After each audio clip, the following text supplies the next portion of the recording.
Hello guys, I am Ricky and you're most welcome to our YouTube channel Nirmala निर्वाण classes. आज हम लोग जो देखने वाले हैं, जो टॉपिक आज देखेंगे वो है अखंड भारत, जिसकी चर्चा बहुत जोरों से है। और हमने भी चाहा कि जो एक वीडियो जो अखंड भारत है हमारा, जब हम ऐसा सुनते हैं अपने देश के और भूभाग के बारे में जानते हैं जो पहले से था या फिर जो कट करके अभी जो बचा है हमारे लिए, तो कभी कभी ये भावना होती है कि ओरिजिनल हमारा रूप कैसा था। जो आज हमारा देश भारत है, वह ओरिजिनल जो है हकीकत में जिसको हम अखंड भारत कहते हैं, वह कितना बड़ा भूभाग था। तो अगर उसको देखिएगा तो हम यहाँ पर आज इस मैप में हमने उसी को बताने का प्रयास किया है। और साथ ही साथ ये अखंड भारत हमारे चैनल पर एक प्लेलिस्ट होगा और इसमें जो आप पहले का भारत देखते हैं, 1700, 1800, 1600 का जो भारत है, उस मैप के हिसाब से जो पार्ट भारत का कट करके अलग हुआ है, उस सब पर एक एक वीडियो होगी।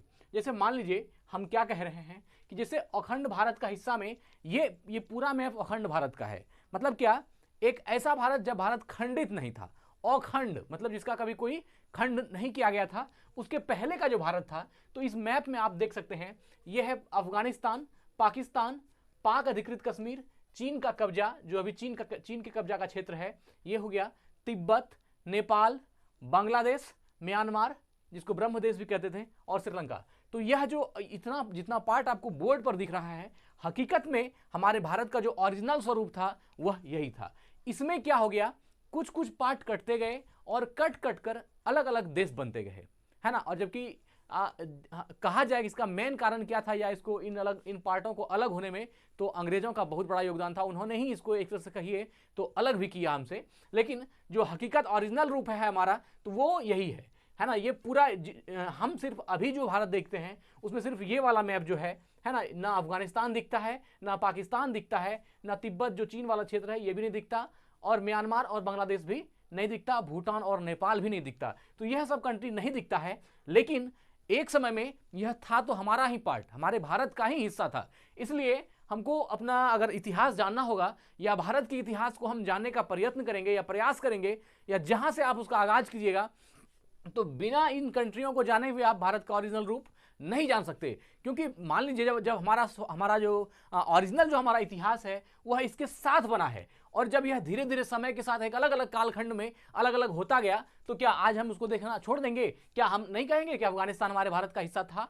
हाँ, ये अलग बात है, आज वो अलग देश है, स्वतंत्र देश है, उसका अपना संविधान है, अपना रूल रेगुलेशन सब कुछ अलग है, लेकिन हिस्सा तो हमारे देश का था। और यह तो हम अंतिम सांस तक कहेंगे, क्योंकि जो भारत है वह बहुत बड़ा भारत था, और उसी का हिस्सा ये सभी है, तिब्बत है, म्यांमार है, बांग्लादेश है, अफगानिस्तान है, पाकिस्तान है। तो ये तो हम कहेंगे, और वहीं से हमारा इतिहास शुरू होगा, क्योंकि वह लाजिमी है, क्योंकि वह हकीकत है, वह ट्रूथ है, वह सच्चाई है। बिना वहां से भारत का इतिहास नहीं जाना जा सकता। और कैसे होगा जब जो हकीकत है आप उससे मुख मोड़ करके आप तो काम नहीं कर सकते। इसलिए इस भारत के इतिहास को जानने के लिए इन तमाम चीजों को, जो ये भूभाग है, तिब्बत, पाकिस्तान है ना, अफगानिस्तान, इन सब को जानना होगा। और यह हमारे भारत का ओरिजिनल स्वरूप है, जिसको हम अखंड भारत कहते हैं। और इसी में जो आज की वीडियो में हम जानेंगे वह सिर्फ एक भाग, जो अफगानिस्तान है, हम सिर्फ आज इस पर चर्चा करेंगे, है ना। सिर्फ अफगानिस्तान के बारे में जानेंगे, अफगानिस्तान के इतिहास को जानेंगे, और साथ ही साथ भारत से जुड़ाव क्या था अफगानिस्तान का, या अफगानिस्तान भारत से अलग क्यों हुआ, इसका क्या रीजन था। इन तमाम चीजों को बहुत बेहतरीन ढंग से जानेंगे और बहुत अच्छे ढंग से जानेंगे। सिर्फ आपसे ये आग्रह है कि अंत तक बने रहिएगा, और जो हमने इतनी मेहनत से जो आपके सामने लेकर आया है इसका लाभ लीजिए। और बढ़िया से जो, जैसे मान लीजिए हम अफगानिस्तान के इतिहास की बात करते हैं, तो आप इसको ढंग से समझेंगे कि अफगानिस्तान का इजाद कैसे हुआ, ये भारत से अलग कैसे हुआ, और जो अफगानिस्तान का इंटरनल हिस्ट्री है उसको भी जानेंगे। साथ ही भारत से अफगानिस्तान का जो जुड़ाव था, बहुत से ऐसे चीजें हैं जो भारत से जुड़ी हुई थी उस वक्त में जब अफगानिस्तान भारत के साथ था, उसमें भी देखेंगे, और जो अभी अलग हो गया इसको भी देखेंगे। फिर इस आज की वीडियो के बाद जो अगली वीडियो होगी, इसी अखंड भारत प्लेलिस्ट के अगले वीडियो में हम लोग पाकिस्तान के साथ देखेंगे, है ना, कि भारत का पाकिस्तान के साथ संबंध कैसा है, पाकिस्तान का इतिहास कैसा है भारत के संबंध में, और इस तरह से अलग अलग जितना भी है, तिब्बत है, म्यांमार है, बांग्लादेश है, इन चीजों को हम लोग देखेंगे। तो चलिए आज की कड़ी में जो अफगानिस्तान 1876 में भारत से अलग हुआ उसको देखते हैं।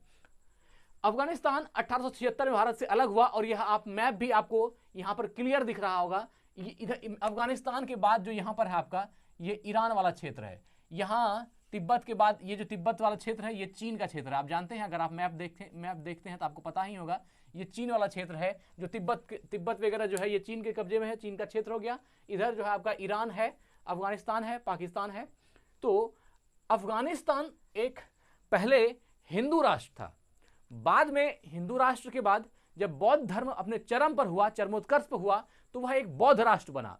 और बौद्ध राष्ट्र बहुत सालों तक रहने के बाद, लेकिन अभी वर्तमान में वह एक इस्लामिक राष्ट्र है। मतलब कि पहले हिंदू राष्ट्र था, फिर बौद्ध राष्ट्र हुआ, और अभी वह क्या है, एक इस्लामिक राष्ट्र है ना। वहाँ इस्लाम का जो आपका नियम कानून है वह सब इस्लाम, चूंकि इस्लामिक राष्ट्र हुआ तो सब कुछ जो इस्लाम के अनुसार है वह आपका अभी अफगानिस्तान पर चल रहा है। ये 26 मई 1739 ईस्वी को, है ना, 26 मई 1739 ईस्वी को जो हमारे दिल्ली सल्तनत के शासक हुए मोहम्मद बादशाह अकबर के द्वारा 26 मई 1739 ईस्वी को यह नादिर शाह को दिया गया। किसको दिया गया?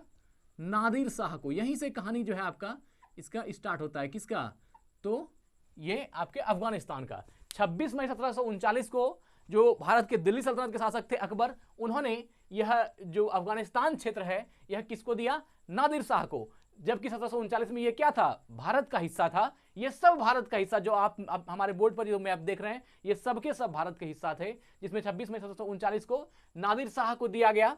और जो एक यह तो चूंकि अकबर तो भारत के सल्तनत, दिल्ली सल्तनत के शासक थे, और नादिर शाह जो थे यह आपका ईरान का शासक था। कहां का था? ईरान का शासक था नादिर शाह। इसी को यह क्षेत्र अकबर के द्वारा दिया गया। उस समय इसको उपगन स्थान कहा जाता था। क्या कहा जाता था? उपगन स्थान, है ना। और उपगन स्थान ही बाद में क्या बन गया? अफगानिस्तान। उपगन स्थान कहा जाता था जब इसको अकबर ने नादिर शाह को दिया था, और अभी ये क्या कहलाता है? अफगानिस्तान कहलाता है। तो ऐसा माना जाता है कि 17वीं शताब्दी तक, कब तक? 17वीं शताब्दी तक, है ना, अफगानिस्तान नाम का कोई मैप या कोई देश धरती पर था ही नहीं, है ना। 17वीं शताब्दी तक अफगानिस्तान नाम का कोई देश या कोई भूभाग या कोई क्षेत्र था ही नहीं। अब यहां से बात होती है, ये तो थोड़ा सा हम लोगों ने ये देखा। अब बात होती है कि अफगानिस्तान भारत से अलग क्यों हुआ? अगर पार्ट भारत का है तो यह भारत से अलग क्यों हुआ? इसके लिए कहानी है कि 26 मई, है ना, 26 मई 1876 को यह भारत से अलग हुआ। अफगानिस्तान भारत से कब हुआ अलग? तो 26 मई 1876 को। और इसका कारण क्या था कि 1876 में रूस और ब्रिटिश शासक के बीच एक गंडामक नामक संधि हुई। कौन सा? गंडामक, है ना, गंडामक नामक एक संधि हुई। इस संधि में, है ना, किसके किसके बीच हुआ? तो ब्रिटिश और आपका रूस और ब्रिटिश के बीच, याद रखिएगा, रूस और ब्रिटिश के बीच एक संधि हुआ। इस संधि का नाम था गंडामक संधि। क्या नाम था? गंडामक संधि। और इसी संधि में, है ना, अफगानिस्तान को बफर स्टेट बनाया गया। क्या बनाया गया? Buffer state. बफर स्टेट किसको बनाया गया? तो अफगानिस्तान को, है ना, अफगानिस्तान। अब यहां पर एक बात समझनी चाहिए, यह जो बफर स्टेट बना अफगानिस्तान, यही भारत से अलग होने का मूल जड़ हो गया। अब यहां पर बात समझने वाली है कि अफगानी बफर स्टेट क्या होता है, या बफर स्टेट किसको बोलते हैं। तो यह चूंकि गंडामक संधि हुई रूस और ब्रिटिश के बीच, दोनों के बीच जो है संबंध अच्छा नहीं था। ब्रिटिश भी अपने आप में काबिल कम नहीं था, और रूस भी काबिल शुरू से कम नहीं रहा है। तो दोनों के बीच जो युद्ध था हमेशा चलते रहता था, हमेशा जो है दोनों के बीच उठापटक होते रहती थी। तो इसी में एक गंडामक नामक संधि हुई। गंडामक एक स्थान का नाम है, गंडामक नामक संधि हुई। और इस संधि में जो आपका अफगानिस्तान वाला क्षेत्र है, अफगानिस्तान वाला, भारत का जो अफगानिस्तान का क्षेत्र है, उसको बफर स्टेट बना दिया गया। अब बफर स्टेट क्या होता है, अगर आप इसको नहीं समझिएगा फिर आगे बात ये नहीं होगी। तो बफर स्टेट क्या होता है? देखिए, बफर स्टेट का हिंदी होता है उभय प्रतिरोध राष्ट्र। क्या बोलते हैं? उभय प्रतिरोध राष्ट्र। ये आप हिंदी में बोलते हैं इसको, है ना, उभय प्रतिरोध राष्ट्र, या इसी को आप कह सकते हैं मध्यस्थ निरपेक्ष राष्ट्र, है ना, मध्यस्थ निरपेक्ष राष्ट्र। अब आपको इसका मतलब समझ में आया होगा हिंदी में उभय प्रतिरोध राष्ट्र का मतलब हो गया एक ऐसा राष्ट्र जो दो राष्ट्र, उभय मतलब दो, जो दो राष्ट्रों के बीच प्रतिरोध करता हो, मतलब कि युद्ध प्रतिरोध करता हो, दो राष्ट्रों को लड़ने से रोकता हो, या फिर एक ऐसा धरती का एक ऐसा भूभाग जो मध्य निरपेक्ष राष्ट्र कहलाता है, जो दो राष्ट्रों के बीच की जो लड़ाई है उसको मध्य से निरपेक्ष करने का मतलब खत्म करने का काम करता है, उसको हम लोग बफर स्टेट बोलते हैं। तो उस बफर स्टेट में आपका आ गया अफगानिस्तान, और ये बनाया गया रूस और ब्रिटिश के द्वारा। ऐसे मूल रूप से बफर स्टेट वैसा राज्य होता है, वैसा राष्ट्र होता है जो अगर मान लीजिए दो राष्ट्रों के बीच युद्ध है तो उसके बीच में वो स्थित होता है। अब बिना बफर राष्ट्र की मदद से जो इस तरफ का राष्ट्र है वो इस तरफ के राष्ट्र को परेशान नहीं कर सकता, या जो यह इधर का राष्ट्र है वो इसको तकलीफ नहीं दे सकता। उदाहरण के लिए बफर राष्ट्र के रूप में हम रखते हैं, जैसे मान लीजिए भारत है, यहां पर ये हमारा भारत का पार्ट है, ये तिब्बत का पार्ट है, और बीच में ये नेपाल है। तो यह जो नेपाल है यह भारत और चीन के लिए बफर स्टेट हो जाएगा। क्या कहलाएगा? बफर स्टेट कहलाएगा, क्योंकि भारतीय बिना नेपाल की मदद से तिब्बत पे हमला नहीं कर सकता, और तिब्बत बिना नेपाल की मदद से भारत पर हमला नहीं कर सकता। या फिर अगर नेपाल के आदमी को तिब्बत बिना भारत के आदमी को तिब्बत में, चीन में ये करना हो तो बिना नेपाल के ये से नहीं कर सकता। तो जो मिडिल में आता है, मध्यस्थ वाला जो हो गया, वह बफर स्टेट कहलाता है। या अगर परिभाषा जानना चाहते हैं तो बफर स्टेट वह मध्यवर्ती छोटा राज्य होता है जो दो बड़े राज्यों को एक दूसरे पर आक्रमण करने से रोकता है। दो बड़े राज्यों को एक दूसरे पर आक्रमण करने से रोकता है, उसको हम लोग क्या बोलते हैं? बफर स्टेट बोलते हैं, या उभय प्रतिरोध राष्ट्र या मध्य निरपेक्ष राष्ट्र कहते हैं, है ना। यदि छोटा राज्य तटस्थ हो तो इनसे होकर कोई राज्य दूसरे राज्य पर आक्रमण नहीं कर सकता। जो बीच वाला राज्य है अगर वह तटस्थ है तो कोई उसको पार करके दूसरे पर आक्रमण नहीं कर सकता, और इससे क्या होगी? युद्ध विराम होगा, शांति का माहौल बनेगा, इसलिए बफर स्टेट बनाए जाते थे। तो उसी तरह यह जो अफगानिस्तान वाला भाग है, भारत का जो अफगानिस्तान का भूभाग है, इसको रूस ने और ब्रिटिश ने क्या बना दिया? बफर स्टेट बना दिया, एक उभय प्रतिरोध राष्ट्र या मध्य निरपेक्ष राष्ट्र बना दिया। इससे क्या हो गया? अब ब्रिटिश में और रूस में कोई झगड़ा नहीं हो रहा था, वहां पर क्या हो गया? शांति का माहौल बन गया, क्योंकि बफर स्टेट जो अफगानिस्तान बन गया, है ना। तो इसके बाद 18 अगस्त जो आपका 26 मई 1876 को, है ना, 26 मई 1876 को ये गंडमान की संधि हुई, और इसमें रूस ब्रिटिश ने इसको बफर स्टेट बना दिया, है ना। और इसी समय से जो है अफगानिस्तान को बफर स्टेट कहा गया और भारत से अलग हो गया। यही जो बफर स्टेट बना, और यहीं से क्या हो गया? ये भारत से कट गया, भारत से अलग हो गया। बफर स्टेट जैसे ही इसको बनाया भारत से अलग हो गया, है ना। यह भारत से अलग हो गया। कौन? आपका अफगानिस्तान।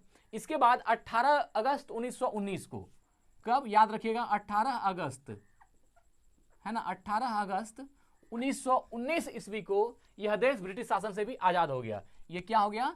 ब्रिटिश शासन से भी आजाद हो गया। कौन?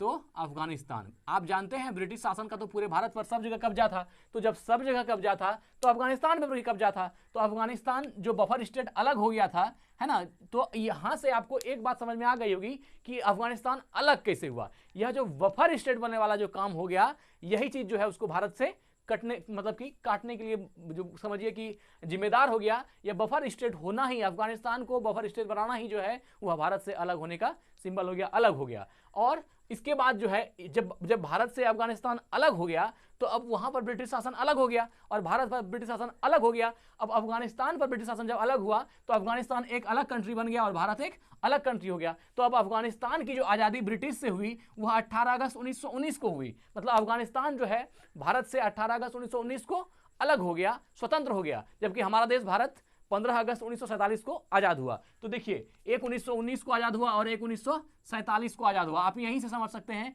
कि यहीं पर क्या हो गया, दो राष्ट्र हो गया। ये बफर स्टेट बनाना अफगानिस्तान को, ये इस चीज का पर्याय हो गया कि यह भारत से अलग राष्ट्र बन गया और यह उससे अलग हो गया। आज जो अफगानिस्तान है उसका मानचित्र 19वीं सदी में तय हुआ। मतलब कि अभी जो आप अफगानिस्तान को देखते हैं ये आज 19वीं सदी में तय हुआ। किसमें? 19वीं सदी में ये मैप तय हुआ। इसके पहले ये मैप नहीं था, है ना। आज जो अफगानिस्तान है उसका मानचित्र 19वीं सदी के अंत में तय हुआ। 1700 ईस्वी से पहले कोई अफगानिस्तान नहीं था। 1700 ईस्वी के पहले कोई अफगानिस्तान एग्जिस्ट ही नहीं करता था, अफगानिस्तान था ही नहीं। तो वो जो था वो भारत का पार्ट था। अब हम शुरू करते हैं सिकंदर के आक्रमण से। सिकंदर का आक्रमण भारत में 328 ईसा पूर्व हुआ। कब हुआ? 328 ईसा पूर्व। है ना। कहीं से किसी चीज का इतिहास अगर आप शुरू कीजिएगा तो कोई ना कोई आगे घटना से स्टार्ट करनी पड़ती है। तो अब अफगानिस्तान का इतिहास हम आपके सामने रखेंगे। मतलब कि अफगानिस्तान का इतिहास का मतलब क्या, ये जो भूभाग है अफगानिस्तान का, इस पर किसका किसका शासन हुआ, फिर कौन आया, फिर कौन गया, फिर कौन गया, फिर कौन गया, और अभी की स्थिति कैसी है। तो 328 ईसा पूर्व में सिकंदर का आक्रमण भारत पर हुआ, है ना। सिकंदर का आक्रमण 328 ईसा, और यहीं से स्टार्ट करते हैं हम। तो 328 ईसा पूर्व में हुआ। तब यहां फारस के हखामनी शाहों का शासक था। किसका था? हखामनी, हखामनी शाह। यह जो हखामनी शाह था, हखामनी लोगों का, ये हखामनी शाहों का ही शासन अफगानिस्तान पर था। कब? जब सिकंदर आक्रमण कर रहे थे 328 ईसा पूर्व में, उस समय की बात है। तो उस समय हखामनी शाह जो है, ये हखामनी शाहों का शासक था। इसके बाद बौद्ध लोकप्रिय हुए। कौन हुए? बौद्ध, है ना। बौद्ध लोकप्रिय हुए, मतलब कि जब हखामनी राज्य शाहों का शासन खत्म हुआ तो बौद्ध लोकप्रिय हुए, और बौद्ध के बाद सासानी शासक आए। कौन आए? सासानी। ये क्रम आप याद रखिएगा या फिर आप कॉपी में कर लीजिएगा तो आपको याद रहेगा, है ना। सासानी शासक आए, हखामनी आया, फिर बौद्ध आया, फिर सासानी आया, और उसके बाद गौरी साम्राज्य का अंग हो गया। ये क्या हो गया? गौरी, जो मोहम्मद गौरी है, तो ये गौरी साम्राज्य का अंग हो गया। गौरी साम्राज्य का अंग बन गया। कौन? तो ये हम बात कर रहे हैं अफगानिस्तान के बारे में। ये अफगानिस्तान सबसे पहले हखामनी शाहों के अंदर, फिर बौद्धों का शासन हुआ, उसके लिए लोकप्रिय हुआ, फिर सासानी शासक आए, फिर यह गौरी साम्राज्य का अंग हो गया। और मध्यकाल में अफगानिस्तान शासक ने दिल्ली पर अधिकार करने के लिए प्रयास किया, जिसमें सबसे ज्यादा कौन है? लोदी वंश। अब यहां से आपका मध्यकाल आ गया। क्या आ गया? मध्यकाल।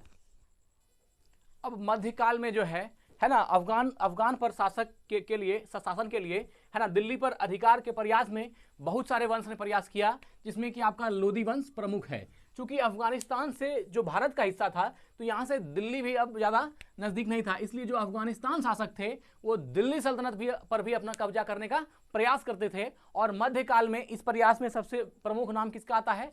लोदी वंश का, जो था तो अफगानिस्तान में, लेकिन दिल्ली सल्तनत को भी कब्जा करने का प्रयास करते रहता था। तो ये लोदी वंश थे। इसके बाद भी कई मुस्लिम आक्रमणकारियों ने अफगानिस्तान शाहों की मदद से भारत पर आक्रमण किया, जिसमें बाबर, नादिर शाह, है ना। देखिए, बाबर, नादिर शाह, है ना, बाबर, नादिर शाह, और आपका हो गया अहमद शाह अब्दाली, ये सब शामिल हैं। अहमद शाह अब्दाली। अब ये सब जो है, ये सब अफगानिस्तान के शाहों की मदद से ये अब दिल्ली सल्तनत पर कब्जा करना चाह रहे थे, क्योंकि अफगानिस्तान पर इसका कब्जा था ही, और ये अब चाहते थे कि दिल्ली सल्तनत को भी कब्जा करने के लिए। और इसमें जो है आपका कौन कौन है? बाबर, नादिर शाह और अहमद शाह अब्दाली, है ना। कई मुस्लिम आक्रमणकारियों ने अफगानिस्तान के शाहों की मदद से, जो अफगानिस्तान में शाह थे उनकी मदद से, अफगानिस्तान के शाहों की मदद से भारत पर आक्रमण किया, जिसमें बाबर, नादिर शाह, अहमद शाह अब्दाली शामिल हैं। अहमद शाह अब्दाली ने पहली बार अफगानिस्तान पर एकाधिपत्य कायम किया। किसने किया? अहमद शाह अब्दाली ने। अहमद शाह अब्दाली, इन्होंने जो है एकाधिपत्य स्थापित किया। कहां पर? तो अफगानिस्तान में। मतलब एकाधिपत्य का मतलब हुआ कि इन्होंने पूरे अफगानिस्तान को अपने कब्जे में लिया, अपने अंडर में कर लिया। एकाधिपत्य हो गया पूरे अफगानिस्तान पर। किसका? अहमद शाह अब्दाली का। और सारे क्षेत्र को जीत लिया। और इस क्षेत्र में अफगानिस्तान तो था ही, साथ ही साथ पाकिस्तान भी था। अफगानिस्तान और पाकिस्तान, ये दोनों ही क्षेत्र जो था, इस पर अहमद शाह अब्दाली का कब्जा हो गया, एकाधिपत्य हो गया। मतलब कि अहमद शाह अब्दाली के बाद अफगानिस्तान और पाकिस्तान का कोई दूसरा शासक नहीं था, ये दोनों ही भूभाग जो है उसके कब्जे में आ गया। अहमद शाह अब्दाली जो है, इसके बाद 1761 में पानीपत का तृतीय युद्ध हुआ और मराठा साम्राज्य पराजित हुआ। कब हुआ? 1761 में पानीपत का तृतीय युद्ध, है ना। पानीपत का तृतीय युद्ध हुआ, और इसमें आपका क्या हो गया? मराठा पराजित हो गए, है ना। मराठा पराजित हुए, ठीक है। इसके बाद जो है 1772 में इनकी मृत्यु, अहमद शाह अब्दाली की जो मृत्यु हुई, कब हुई? 1772 में इनका देहांत हो गया। और इसके देहांत के बाद, है ना, अहमद शाह अब्दाली के देहांत के बाद इसका पुत्र जो है वह गद्दी पर बैठा, है ना, जिसका नाम था तिमूर शाह दुर्रानी। तिमूर शाह दुर्रानी, यह जो है तिमूर शाह दुर्रानी गद्दी पर बैठ गया। कब? 1772 में। और इन्होंने क्या, जो अफगानिस्तान की राजधानी थी इसको कंदहार से क्या किया, काबुल कर दिया, राजधानी बदल दिया, है ना। अफगानिस्तान की राजधानी कंदहार से कहां कर दिया, काबुल कर दिया। ये किसने किया, तो अहमद शाह अब्दाली का पुत्र जो तिमूर शाह था उन्होंने किया। उसके बाद 1793 में मृत्यु की इसकी क्या हो गई, मृत्यु किसकी, तो तिमूर शाह जो अहमद शाह अब्दाली का पुत्र था इसकी मृत्यु हुई। और इसके बाद जो है इस गद्दी पर कौन आ गया, तो यहां पर आपका इस गद्दी पर बैठ गया तिमूर शाह दुर्रानी। तिमूर शाह दुर्रानी तो बैठ गया, और तिमूर शाह दुर्रानी की मृत्यु के बाद आपका इस गद्दी पर बैठ गया जमान शाह। कौन बैठा, जमान शाह। अब जमान शाह जो है यह आपका तिमूर शाह दुर्रानी का बेटा है ना, तिमूर शाह दुर्रानी का बेटा है, और जो अहमद शाह अब्दाली है उसका पोता है। कौन है, जमान शाह। जमान शाह गद्दी पर बैठा जो कि तिमूर शाह का पुत्र था और अहमद शाह अब्दाली का पोता था, यह गद्दी पर बैठा। और यहां पर जो है जमान शाह के समय में जो यह दुर्रानी साम्राज्य चल रहा था यह कमजोर पड़ गया, है ना। जो दुर्रानी साम्राज्य था यह क्या हो गया, कमजोर पड़ गया। और यही तो अगल बगल वाला या सब यही तो प्रयास करता है कि तुम कमजोर कैसे हो, जैसे ही हम कमजोर हो गए हमला करके क्या करेंगे, अपने में मिला लेंगे। तो जमान शाह के समय में दुर्रानी साम्राज्य कमजोर हुआ, और इसी में सिखों के जो महाराजा रंजीत सिंह थे, है ना, सिखों ने आक्रमण किया, और सिखों के जो नेतृत्व करता थे महाराजा रंजीत सिंह, इन्होंने जो है इस पर अधिकार कर लिया, महाराजा रंजीत सिंह। अब जो है अफगानिस्तान पर किसका अधिकार हो गया, महाराजा रंजीत सिंह का अधिकार हो गया, है ना। नेतृत्व में भूभाग जीत लिए। इसमें वर्तमान पाकिस्तान शामिल है, लेकिन सिंध वाला क्षेत्र नहीं था। वर्तमान पाकिस्तान शामिल तो था इसमें, लेकिन सिंध क्षेत्र शामिल नहीं था। बाकी जो है पूरा पाकिस्तान और पूरा अफगानिस्तान किसके कब्जे में आ गया, सिख साम्राज्य का जो नेतृत्व करता थे महाराजा रंजीत सिंह के हाथ में आ गया। और पूरा अफगानिस्तान और पाकिस्तान का कब्जा महाराजा रंजीत सिंह में हाथ में आया। और साथ ही सिर्फ पाकिस्तान का वह क्षेत्र छोड़ दीजिए जो सिंध क्षेत्र है, और बाकी जितना भी क्षेत्र था उस पर किसका कब्जा हो गया, सिख नायक जो महाराजा रंजीत सिंह हो गए, इनका कब्जा हो गया, है ना। अब यहां तक तो महाराजा रंजीत सिंह जो है इनके शासक हो गए। बाद में ब्रिटिश का आगमन हुआ, और महाराजा रंजीत सिंह से ब्रिटिश के साथ संघर्ष के बाद जो है ब्रिटिश भारत और अफगानिस्तान के बीच सीमा 19वीं सदी में तय हो गया। 19वीं सदी में यहां पर अंग्रेज आया, और 19वीं सदी में भारत और अफगानिस्तान के बीच, है ना, भारत और अफगानिस्तान के बीच जो है सीमा रेखा आपका खींचा गया, है ना। सीमा 19वीं सदी में तय हुआ, अफगानिस्तान के बीच सीमा तय हो गया। मतलब कि महाराजा रंजीत सिंह के बाद अंग्रेज आए, और अंग्रेजों ने 19वीं सदी में भारत और अफगानिस्तान के बीच क्या कर दिया, सीमा डाल दिया। मतलब कि अब वह क्षेत्र जो है भारत से अलग हो गया, और ब्रिटिश और अफगानिस्तान के बीच सीमा 19वीं सदी में तय हो गई। 1933 से 1973 तक अफगानिस्तान पर जाहिर शाह का शासन रहा, जो शांतिपूर्ण रहा, है ना। इसके बाद 1933 से 1973 तक, है ना, 1933 से 1973 तक अफगानिस्तान पर किसका शासन रहा, जाहिर शाह का। जबकि आप जानते हैं कि इस समय अंग्रेजों का भी आगमन हो चुका था भारत में, महाराजा रंजीत सिंह के समय ही हो गया था। तो 1933 से 1973 तक जाहिर शाह का शासन रहा, जो बहुत शांतिपूर्ण शासन रहा। क्या रहा, शांतिपूर्ण, कोई लफड़ा शूटिंग इसमें कम हुआ, यह शांतिपूर्ण शासन रहा। इसके बाद कम्युनिस्ट शासन और सोवियत आक्रमण हुआ, है ना, कम्युनिस्ट शासन और सोवियत आक्रमण हुआ। किस पर, तो अफगानिस्तान पर सोवियत आक्रमण हुआ। और 1979 में सोवियतों को वापस जाना पड़ा। कब, 1979 में, 1979 में। इसमें क्या हो गया, सोवियत भी वापस चले गए, है ना।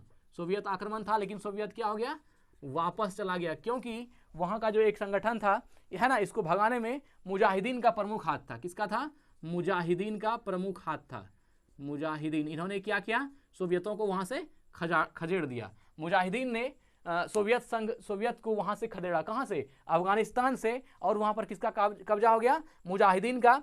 1997 में तालिबान और अडिगपंथी सुन्नी कट्टर ने, है ना, अमेरिका के सह से निर्वाचित राष्ट्रपति को बेदखल कर दिया। अब इसको हम आगे लिख रहे हैं, बोर्ड भर चुका है। हाँ, तो मुजाहिदीन, और ये क्या हो गया, मुजाहिदीन का जो प्रमुख था उसके हाथ में चला गया अफगानिस्तान। और मुजाहिदीन के बाद, है ना, 1997 में जो आपका तालिबान है, 1997 में, है ना, तालिबान कहिए, तालिबान भी कहता है। तो 1900, यहाँ तो आप सोवियत रूस से अफगानिस्तान को मुजाहिदीन अपने हाथ में ले लिया। और फिर 1997 में जो है तालिबान, जो अडिगपंथी या सुन्नी कट्टर थे, इसको आप औडिक पंथी, है ना, औडिक पंथी या जो सुन्नी कट्टर थे उनके हाथों में आ गया, है ना, सुन्नी कट्टर लोग थे, इनके हाथों में अफगानिस्तान आ गया।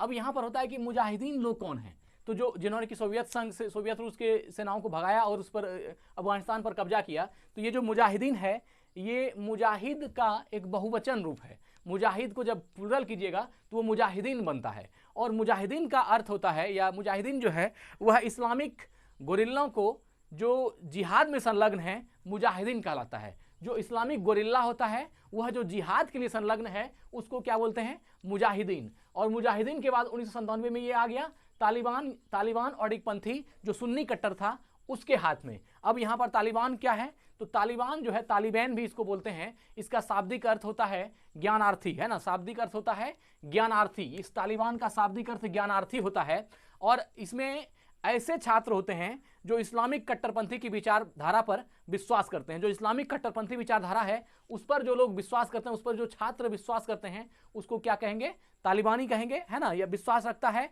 और इसकी सभ्यता जो है ना, इसकी सदस्यता अफगानिस्तान तथा पाकिस्तान के मदरसों में पढ़ रहे छात्रों, है ना, छात्रों को मिलती है। जो अफगानिस्तान में और पाकिस्तान में के मदरसा में जो छात्र पढ़ते हैं वो जो है इसमें ज़्यादा संलग्न होते हैं, और इसको हम लोग क्या बोलते हैं, तालिबानी। तो यह 1997 में जो है तालिबान कट्टरपंथी जो सुन्नी कट्टर थे उनके हाथ में आ गया। और यहाँ तक जो है इसके हाथ में आने में आपका अमेरिका के सह से, अमेरिका के सह से हुआ, मतलब अमेरिका भी यह चीज़ चाहता था। अमेरिका के सह में, अमेरिका के सहयोग से 1997 में यह तालिबान जो है औडिकपंथी सुन्नी कट्टर के हाथ में आ गया। और इसके बाद में जो है अमेरिका से इसका विरोध हो गया। क्या हो गया, बाद में अमेरिका से विरोध हुआ, अमेरिका से इनका विरोध हुआ। और अमेरिका से विरोध के बाद जो है ना, इसके बाद आपका 2001 में अमेरिका पर हमले के बाद यहाँ पर नेटो की सेना बनाई गई। 2001 में, कब, 2001 में अमेरिका से विरोध हो गया, झगड़ा हो गया, और 2001 में अमेरिका पर हमला भी हुआ, है ना। और 2001 में हमले के बाद यहाँ पर नेटो की सेना बनाई गई। किसको, नेटो की सेना बनाई गई, नेटो की सेना बनाई गई, या नेटो की सेना बनी हुई है, ये यहाँ तक रहा। अब यहाँ तक में आपने अफगानिस्तान के सारे इतिहास को देखा कि इस भूभाग पर कौन आए और कौन गए और किस किस तरह से यहाँ तक शासन रहा, ठीक है ना। अब हम यहाँ 2001 पर ला करके आपको छोड़ते हैं, है ना। इसके बाद का हाल तो आप अफगानिस्तान के बारे में जान ही रहे हैं। यहाँ पर जो है 2001 की नेटो सेना हुई जो अमेरिका के विरोध में तालिबानों ने ये किया। अब यहाँ पर जो है इसको अफगानिस्तान को छोड़ देते हैं। हम 2001 पर छोड़ रहे हैं और ये 2023 है, तो आप अंदाज लगा लीजिए अभी भी अफगानिस्तान का न्यूज, ये आप उसके बारे में सब कुछ जान ही रहेंगे। अब हम इस संदर्भ में बात करते हैं जो अगर भारत का हिस्सा था तो कुछ ऐसे चीज़ों के बारे में जो अफगानिस्तान में बहुत फेमस हुआ, जो भारत का भी पार्ट था। उस समय जो है भारत से जब अफगानिस्तान जुड़ा हुआ तो कुछ अमूल्य निधि या कुछ अमूल्य चीज़ें ऐसी थी जो भारतीय विरासत के रूप में थी, है ना। कुछ ऐसे शख्सियत थे जिससे भारत का भी नाम ओहदा ऊंचा होता है। तो उन चीज़ों का चर्चा करेंगे जो अफगानिस्तान और भारत के जुड़ाव का संसर्ग के साथ में कुछ ऐसी विभूतियाँ हुई, कुछ ऐसे चीज़ या कुछ ऐसे लाजवाब चीज़ें रही जिनको लोग याद करते हैं। तो उनमें जो है आपका एक है हिंदुकुश पर्वत, है ना। हिंदुकुश पर्वत नाम का एक पहाड़ी क्षेत्र, है ना। क्या है, हिंदुकुश। यह जो है हिंदुकुश जो पर्वत श्रृंखला है ना, हिंदुकुश जो है पर्वत नाम का एक पहाड़ी क्षेत्र है जो 800 किलोमीटर चलने वाली पर्वतीय श्रृंखला है। 800 किलोमीटर चलने वाली पर्वतीय श्रृंखला है। जो ये कहाँ पर है, तो यह आपका अफगानिस्तान में है ना। जो उसमें भारत जब साथ में था तो इसकी ये जो है चर्चा थी हिंदुकुश पर्वत की। ये हम उस समय की बात करते हैं जब भारत अफगानिस्तान के साथ था। फिर दूसरा है आर्याना। आर्याना जो है, चूंकि आर्य यहाँ भी थे, पहले हिंदू राष्ट्र भी था, हिंदू राष्ट्र ही था अफगानिस्तान, तो यहाँ आर्याना नाम की जो है ना सबसे बड़ी होटल श्रृंखला थी। क्या थी, सबसे बड़ी होटल श्रृंखला जो अफगानिस्तान की थी वह क्या थी, आर्याना, सबसे बड़ी होटल श्रृंखला। यह भी जो है भारत का लगाव आप इससे मान सकते हैं, क्योंकि आर्य लोग रहते थे तो आर्याना उसका नाम रखा गया, है ना। इसको अफगानिस्तान को आर्याना भी कहते हैं। अफगानिस्तान का जो पुराना नाम है वह आर्याना भी था, क्योंकि जब हिंदू राष्ट्र था तो आर्य यहाँ भी रहते थे, तो आर्याना भी कहता था। इसको आर्यानुम्र भी कहते थे, है ना, आर्यानुम्र भी कहा जाता था। इसको विजू और पख्तिया, विजू भी इसका नाम था और पख्तिया भी इसका नाम था। किसका, अफगानिस्तान का। इतना सारा नाम है, पख्तिया भी था, खुरासान भी था और पश्तूनख्वा भी था, है ना, खुरासान भी कहते थे, खुरासान भी अफगानिस्तान का ही नाम है, और आपका पश्तूनख्वा, पश्तूनख्वा यह नाम भी अफगानिस्तान का ही है, और इसको रोह भी कहा जाता था। क्या? रोह। तो इतना सारा नाम जो है ये आपका अफगानिस्तान का है। इसके बाद यहाँ पर जो एक और चीज थी वह ये था कि एकेश्वरवादी धर्म की स्थापना करने वाले दार्शनिक जरथुस्त्र का जन्म भी यही हुआ था। एकेश्वरवादी, एकेश्वरवाद का या एकेश्वरवादी धर्म का की जो स्थापना करने वाले दार्शनिक थे जरथुस्त्र, या जिसको अंग्रेजी में जोरास्टर भी कहते हैं, है ना, जोरास्टर, या इसको जरथुस्त्र भी कहते हैं, जरथुस्त्र, है ना। इन्होंने जो है एकेश्वरवाद धर्म का स्थापना किया और इनका जन्म कहाँ हुआ था? अफगानिस्तान में हुआ था।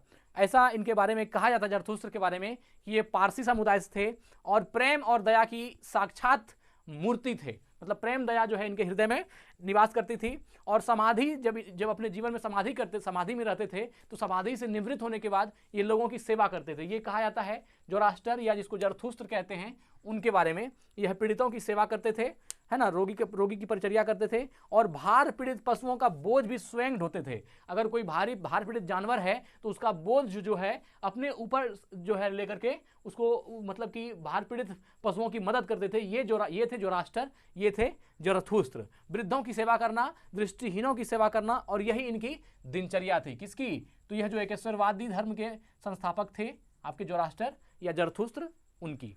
अगला है जो आपका 13वीं शताब्दी में एक महान कवि हुए रूमी, एक फारसी कवि हैं रूमी। इनका जन्म भी अफगानिस्तान में हुआ, है ना, रूमी का जन्म भी अफगानिस्तान हुआ, और यह फारसी भाषा के एक महान सूफी फकीर हुए, कवि भी थे, और ईश्वर तक पहुंचने के मार्ग के रूप में यात्रा, संगीत, कविता और नृत्य को उपयोग में, है ना, पूरी लगन से विश्वास करते थे। ईश्वर के मार्ग में जाने के लिए इन्होंने यात्रा, संगीत, कविता, है ना, नृत्य के उपयोग से जो है पूरी लगन से उनको विश्वास था कि इन माध्यम से भी ईश्वर तक जाया जा सकता है। आप जानते हैं जो भी सूफी संत होते हैं वो संगीत के माध्यम से ईश्वर को प्राप्त करने का भी एक विधा रखते हैं। जो संगीत ऐसा संगीत होता है कि वह ईश्वर से ओतप्रोत होता है, उसकी हर एक लाइनें जो होती है वह ईश्वर, अपने खुदा को, अपने भगवान को याद करते हुए बनाई जाती है। तो वह उन पर विश्वास करते थे। यह एक रूमी एक कवि थे।